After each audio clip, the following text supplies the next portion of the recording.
ஒரு திரையுலக புரட்சியாளர் ஸ்டுடியோக்குள் முடங்கி கிடந்த தமிழ் சினிமாவை கைப்பிடித்து இழுத்து வந்து வயல்வெளிக்குள் கொண்டு வந்து எழுத மறுத்த மனிதர்களின் வாழ்க்கையை திரையில் எழுதிய இயக்குனர் இமயம் திரு பாரதிராஜா அவர்களுக்கு ரூபாய் 2.50 கோடியில் தேனியில் மணிமண்டபம் கட்டப்படும் என்பதையும் தெரிவித்துக் கொள்கிறோம்.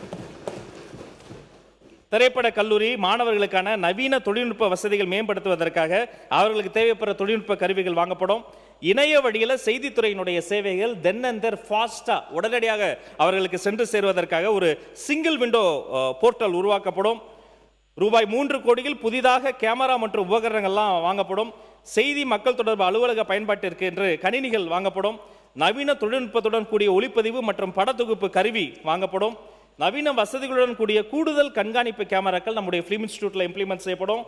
நவீன செயற்கை நுண்ணறிவு ஆய்வகம் artificial intelligence lab AI lab Tamil Nadu அரசு எம்ஜிஆர் திரைப்படம் மற்றும் தொலைக்காட்சி பயிற்சி நிறுவன மாணவர்களின் கல்வி மற்றும் திறன் மேம்பாட்டிற்காக நவீன செயற்கை நுண்ணறிவு ஆய்வகம் ஏஐ லேப் நிறுவப்படும்.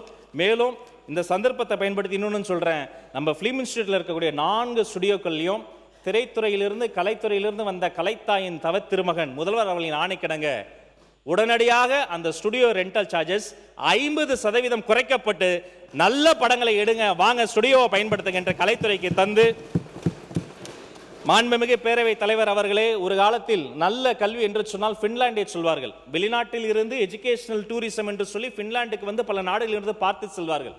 கொடிய போர் காலகட்டத்தில் கூட ஓடுகிற ரயிலில் வகுப்பறைகள் நடத்தப்பட்ட வரலாறு இருக்கிறது. கொடிய பாலைவனத்தில் கூட ஒரு கல்வியில் சிறந்து இருக்கக்கூடிய ஒரு குழந்தை இந்த உலகத்தை மாற்றிவிடும். இப்படி சுவிட்சர்லாந்து பின்லாந்து என்ற மேலை நாடுகளோடு எப்போதும் அடுத்தவர்களை பார்த்து யோசித்துக் கொண்டு அவர்களினுடைய யுனிக் தன்மை எப்படி நாம் கிரகிப்பது என்று யோசித்துக் கொண்டிருந்த காலகட்டம் போய் இனி நமக்கென்று அனைவருக்கும் கல்வி, ஆரோக்கியமான கல்வி, இன்க்ளூசிவ் எஜுகேஷன் என்பதற்கு உலகத்திற்கு எடுத்துக்காட்டாய் தமிழ்நாடு மாறும். எனவே இந்த மானிய கோரிக்கை மீதான வெட்டு தீர்மானங்களை அனைத்து துறையின் மீதான வெட்டு தீர்மானங்களை திரும்ப பெறுங்கள். உங்கள் அன்பையும் ஆதரவையும் தாருங்கள். நன்றி.